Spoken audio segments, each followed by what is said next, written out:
नमस्कार। आज तारीख है 12 दिसंबर 2020 और आज कंडक्ट हुआ था एचपी टेट टीजीटी आर्ट्स का पेपर। इस पेपर का पहला पार्ट जो जनरल नॉलेज का सेक्शन था उसे हमने अब ऑलरेडी अपलोड कर दिया है चैनल में। तो अब जो पार्ट 2 लेके आए हैं उसमें करेंगे साइकोलॉजी और एसएसटी के प्रश्न। आइए देखते हैं पहला प्रश्न। प्रश्न डिस्कस करने से पहले आपको बता दूं कि ये ऑफिशियल आंसर की नहीं है। जब ये ऑफिशियल आंसर की आएगी तो उसके साथ आप इसे मैच कर लेना। पहला प्रश्न है, the factor G in Spearman definition of intelligence stands for. तो इसका जो सही उत्तर होगा वो होगा option C, general intelligence. Option C, general intelligence. Question 2, a 5 year old child's mental age is 6 years, then his IQ will be. एक 5 वर्षीय बालक की आयु, मानसिक आयु 6 वर्ष है तो उसकी बुद्धि लब्धि होगी 120। ऑप्शन ए सही उत्तर होगा। Child centred education was advocated by which of the following thinkers. तो यह जॉन डेवी होगा। ऑप्शन डी सही उत्तर होगा। Question 4, according to Gates dash is modification of behaviour through experience. इसका सही उत्तर होगा option C, learning. Question 9, which of the following is an objective question. तो यह होगा ट्रू और फॉल्स। ऑप्शन डी सही उत्तर होगा। Education of children with special needs should be provided. तो इसका जो सही उत्तर होगा option A, along with other normal children. Concept learning by a student in science class is used by her in social science class. This is type of positive transfer learning होगा ये। अगला प्रश्न है, which individual differences are found in. जो individual differences है वो सभी में पाए जाते हैं। ऑप्शन डी इसका सही उत्तर होगा, all of the above. Question 5 है, which of the following theory of intelligence was given by Harvard gardener. Harvard gardener ने थ्योरी दी थी multiple intelligence theory. Option D सही उत्तर होगा। Question 6, education of all in schools for all could be A tag line for which of the following. तो यह inclusive education की tag line होगी। Option B सही उत्तर होगा। Question 7, learning disability named dyscalculia is associated with. तो यह mathematical disorder से है। ऑप्शन बी सही उत्तर होगा।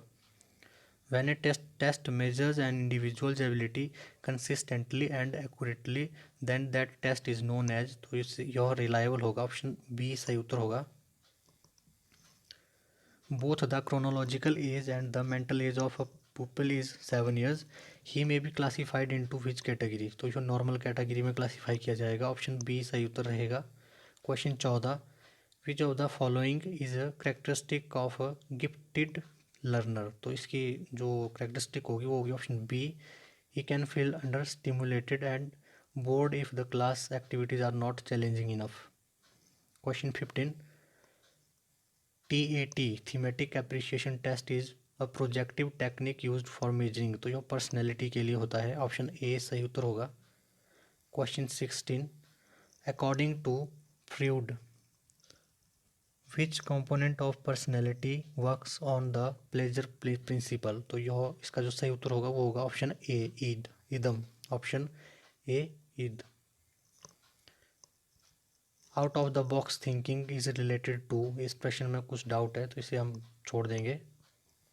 प्रश्न अगला है, question number 26, according to Vygotsky learning can not be separated from.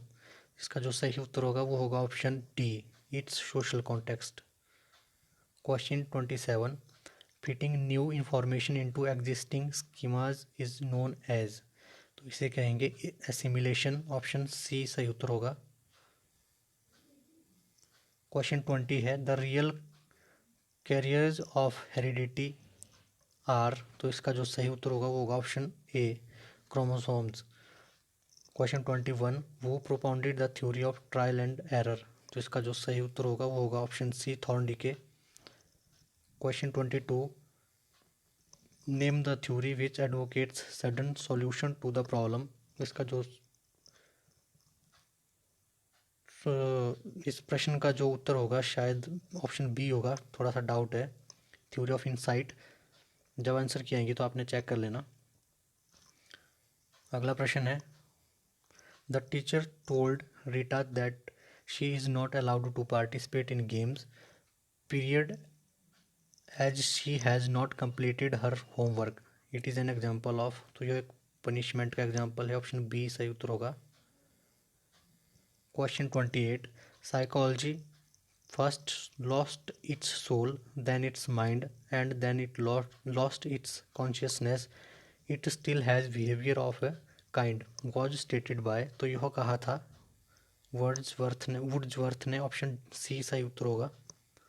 Question 29, process of socialization includes. इसका जो सही उत्तर होगा वो होगा option D all of these. Psychology का लास्ट प्रश्न था, प्रश्न नंबर 30, पियाजे called the period of infancy as the. तो इसे कहते हैं option sensory motor stage. Option A सही उत्तर होगा, सेंसरी मोटर स्टेज। तो ये थे साइकोलॉजी के प्रश्न। अब करेंगे एसएसटी के प्रश्न। अच्छा, कुछ प्रश्न बच गए हैं साइकोलॉजी के, इनको भी कर ही लेते हैं। जिसमें प्रश्न नंबर 16 था, which of the following statement is not correct about development. तो इसका जो सही उत्तर होगा वो होगा option B, development is not aided by stimulation. Question 17 है, the pace of development varies from one individual to another but it follows dash pattern. तो इस जो फॉलो करता है ये करता है option D, a sequential and orderly. Option D सही उत्तर होगा। Question 18, the oldest method in psychology is. तो यह है इंट्रोस्पेक्शन, आत्मनिरीक्षण। ऑप्शन ए सही उत्तर होगा। Question 19, the first book of psychology was written by. तो यह लिखी थी विलियम जेम्स ने। ऑप्शन बी सही उत्तर होगा। अब करेंगे एसएसटी के प्रश्न। इसमें भी प्रश्न आगे पीछे हैं, तो उसी हिसाब से करेंगे। जिस सीक्वेंस में हमारे पास प्रश्न है उसी सीक्वेंस में हम इन्हें करेंगे। तो इसमें जो प्रश्न है वो है 73, नो अपील नो वकील नो दलील, these words were related to. तो यह जो शब्द थे वह थे रॉलेट एक्ट से संबंधित। ऑप्शन बी सही उत्तर होगा, रॉलेट एक्ट। अगला प्रश्न है, 1972 में हुए शिमला समझौते पर हस्ताक्षर किसने किए थे। तो यह किए थे इंदिरा गांधी व जुल्फिकार अली भुट्टो ने। ऑप्शन बी सही उत्तर होगा। भारत का मैनचेस्टर कहा जाता है अहमदाबाद को। ऑप्शन बी सही उत्तर है। सूचना का अधिकार अधिनियम 2005 में आया था। ऑप्शन डी सही उत्तर होगा।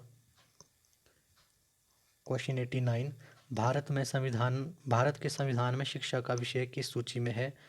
In Indian constitution the education subject is in which list. तो यह कॉन्करेंट लिस्ट में है। ऑप्शन सी सही उत्तर होगा, समवर्ती सूची। क्वेश्चन 19, भारत के सर्वोच्च न्यायालय का कार्य किस वर्ष शुरू हुआ था। तो यह हुआ था 1950 में। ऑप्शन बी ए सही उत्तर होगा, 1950। पट्टन घाटी लाहौल स्पीति में है और यह लाहौल स्पीति की सबसे उपजाऊ घाटी भी है। प्रधान याम्योत्तर का मान है, the value of prime meridian is 0 degree. Option B सही उत्तर होगा। क्वेश्चन 65, सिंधु घाटी के लोग किसकी पूजा करते थे। तो यह करते थे पशुपति की। ऑप्शन ए सही उत्तर होगा। किस नदी को दक्षिण की गंगा कहा जाता है। तो गोदावरी नदी को दक्षिण गंगा कहा जाता है। वित्त आयोग का गठन भारतीय संविधान के किस अनुच्छेद के अंतर्गत किया जाता है। तो यह 280 के अंतर्गत किया जाता है। ऑप्शन बी सही उत्तर होगा। भूकंप का मुख्य कारण है टेक्टोनिक फोर्सेस, विवर्तनिक बल। ऑप्शन सी सही उत्तर होगा। विश्व व्यापार संगठन की स्थापना हुई थी 1 जनवरी 1995, 1 जनवरी 1995 को। निर्वाचन आयोग भारत में किसके अधीन कार्य करता है। तो यह एक ऑटोनॉमस स्टैट्यूटरी बॉडी है, यह किसी के अधीन कार्य नहीं करता है। तो इसका जो सही उत्तर होगा वो होगा ऑप्शन डी, इनमें से कोई नहीं, none of the above. Question 87, किस मौलिक अधिकार को डॉक्टर भीमराव अंबेडकर ने भारतीय संविधान की आत्मा और हृदय कहा था। तो यह था ऑप्शन डी, संवैधानिक उपचारों का अधिकार, right to constitutional remedies, article 32। अगला प्रश्न है, भारतीय राष्ट्रीय ध्वज कब अपनाया गया। तो यह अपनाया गया था 22 जुलाई 1947 को, 22 जुलाई 1947। अगला प्रश्न था, सांची स्तूप किसने बनाया था। तो यह अशोका ने बनाया था। ऑप्शन डी सही उत्तर होगा। क्वेश्चन 62, कश्मीर में शालीमार और निशात बागों को किस मुगल सम्राट ने बनवाया था। तो यह जहांगीर ने बनवाया था। ऑप्शन सी सही उत्तर होगा। अविश्वास प्रस्ताव संसद में किस सदन में प्रस्तुत किया जाता है। तो यह लोकसभा में किया जाता है। ऑप्शन ए सही उत्तर है। मनुष्य ने सबसे पहले निम्नलिखित में से किस धातु का प्रयोग किया था? तो यह कॉपर का किया था। तांबा। ऑप्शन डी सही उत्तर होगा। नीति आयोग क्या है? तो यह नॉन कॉन्स्टिट्यूशनल बॉडी है, एक असंवैधानिक निकाय। ऑप्शन ए सही उत्तर होगा। भारत में कौन सा क्षेत्र राष्ट्रीय आय का सबसे बड़ा स्रोत है? तो यह सर्विस सेक्टर है, सेवा क्षेत्र। ऑप्शन सी सही उत्तर होगा। भारतीय संविधान की धारा 17 से क्या अभिप्राय है? तो इसका जो सही उत्तर होगा वो होगा ऑल ऑफ द अबव, उपरोक्त सभी। ऑप्शन डी सही उत्तर होगा। अधिक वर्षा वाले क्षेत्रों में पाए जाने वाले वनों को क्या कहते हैं? तो इन्हें कहते हैं ट्रॉपिकल डेसिडियस फॉरेस्ट। तो इसका जो सही उत्तर होगा वो होगा ऑप्शन डी, इनमें से कोई नहीं, या इन्हें मानसून वर्षा वन भी कहते हैं। डाइट किस देश की संसद है? तो यह जापान की है। ऑप्शन सी सही उत्तर होगा। ब्लैक पैगोडा कोणार्क में है। ऑप्शन बी सही उत्तर है। बाबा कांशीराम को पहाड़ दी बुलबुल किसने कहा था? तो यह जवाहरलाल नेहरू ने कहा था। नरोरा परमाणु ऊर्जा केंद्र किस राज्य में है? तो यह उत्तर प्रदेश में है। ऑप्शन बी सही उत्तर होगा। प्रश्न 105, भारत के राष्ट्रपति पद के लिए न्यूनतम निर्धारित आयु कितनी है? तो यह 35 वर्ष है। ऑप्शन बी सही उत्तर होगा। प्रश्न 106, मेरिनो एक प्रजाति है, तो यह भेड़ की है। भरतनाट्यम किस राज्य का प्रसिद्ध लोक नृत्य है? तो यह तमिलनाडु का है। ऑप्शन सी सही उत्तर होगा। कौन सा अप्रत्यक्ष कर नहीं है? Which is not an indirect tax. जो इनकम टैक्स है यह इनडायरेक्ट टैक्स नहीं है। अगला प्रश्न है, संविधान का कौन सा संशोधन अधिनियम एक मिनी संविधान के नाम से जाना जाता है? Which of the following constitution amendment was act was said to be a mini constitution. तो यह 42 जो 42वां संविधान संशोधन हुआ था, इसे मिनी संविधान कहा जाता है। क्वेश्चन 82, भारत में संसद के संयुक्त अधिवेशन की अध्यक्षता कौन करता है? तो यह लोकसभा का अध्यक्ष करता है। ऑप्शन सी सही उत्तर होगा। क्वेश्चन 83, भारत अमेरिका का परमाणु करार किस नाम से जाना जाता है? तो यह जाना जाता है 123 समझौता। ऑप्शन बी सही उत्तर होगा। गुटनिरपेक्ष आंदोलन का पहला शिखर सम्मेलन हुआ था बेलग्रेड में। ऑप्शन ए सही उत्तर रहेगा। महाभारत में कुल कितने श्लोक है? तो महाभारत में 1,00,000 श्लोक है। ऑप्शन ए सही उत्तर है। वर्ष 1969 में कितने बैंकों का राष्ट्रीयकरण किया गया था? तो 14 बैंकों का किया गया था। ऑप्शन बी सही उत्तर रहेगा। लुम्बिनी में किसका जन्म हुआ था? तो ये गौतम बुद्ध का जन्म हुआ था। ऑप्शन बी सही उत्तर है। 100 प्रश्न 100, भारत में कपास मिलों की सबसे अधिक संख्या मुंबई में है। ऑप्शन बी सही उत्तर होगा। कांडला बंदरगाह गुजरात में है। सूर्य के चारों ओर पृथ्वी की गति को कहा जाता है परिक्रमण, रेवोल्यूशन। ऑप्शन ए सही उत्तर होगा। अगला प्रश्न है, लैप्स नीति का प्रारंभ किसने किया था? तो ये डलहौजी ने किया था। ऑप्शन बी सही उत्तर होगा। वर्नाकुलर प्रेस एक्ट किसने लागू किया था? तो यह किया था लॉर्ड लिटन ने 1878 में।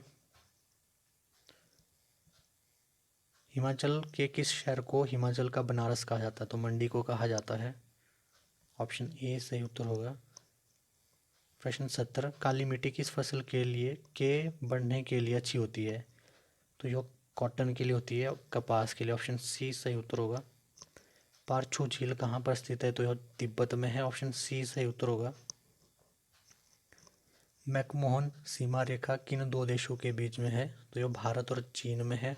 ऑप्शन बी सही उत्तर होगा। क्वेश्चन 93, भारतीय वन्यजीव संरक्षण अधिनियम कब लागू हुआ? When did the Indian wild life protection act came into force? 1972 में आया था। ऑप्शन ए सही उत्तर होगा। सती प्रथा पर पाबंदी कब लगाई गई थी? When was the practice of Sati prohibited? तो यह हुई थी 1829 में। ऑप्शन बी सही उत्तर होगा। वेदों की ओर लौटो यह किसने कहा था? तो यह स्वामी दयानंद सरस्वती ने कहा था।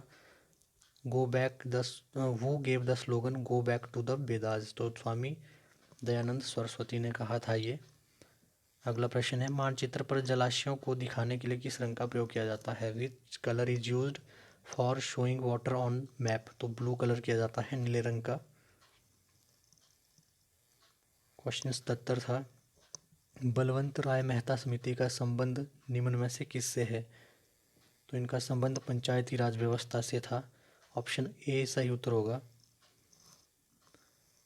प्रश्न 78, निम्नलिखित में से किस क्रांति को अक्टूबर क्रांति के नाम से जाना जाता है या अक्टूबर क्रांति कहा जाता है? तो यह रूसी क्रांति को कहा जाता है। ऑप्शन ए सही उत्तर होगा। प्रश्न 79 था, भारत में प्रशासन की बुनियादी क्षेत्रीय इकाई निम्नलिखित में से क्या है? तो शायद यह जिला होगा, डिस्ट्रिक्ट होगा। ऑप्शन डी सही उत्तर होगा, परंतु थोड़ा सा डाउट है इस प्रश्न में। प्रश्न नंबर 80 था, निम्नलिखित में से किसे भारत का पहला लोकपाल नियुक्त किया गया है? तो पिनाकी चंद्र घोष को किया गया। Option C justice PC Ghosh. अगला प्रश्न है, राष्ट्रीय कैडेट कोर का गठन कब हुआ था? जो एनसीसी है उसका गठन 1948 में हुआ था, 1948। 44वें संविधान संशोधन द्वारा किस अधिकार को मौलिक अधिकारों की सूची से हटाया गया? तो यह हटाया गया था right to property. Option B सही उत्तर होगा, संपत्ति का अधिकार। संविधान का परिचय देती है dash is an introduction to the constitution. तो यह जो संविधान की प्रियम्बल है इसे है कहा जाता है संविधान का परिचय देने वाली प्रस्तावना। ऑप्शन क्वेश्चन 112, नगर निगम और पंचायत के चुनाव कौन करवाता है? तो यह करवाता है राज्य निर्वाचन आयोग। ऑप्शन सी सही उत्तर होगा। तो ये थे हमारे पार्ट 2 में प्रश्न। जब पार्ट 3 आएगा तो उसमें हम इंग्लिश के प्रश्न लाएंगे। तब तक के लिए थैंक यू सो मच।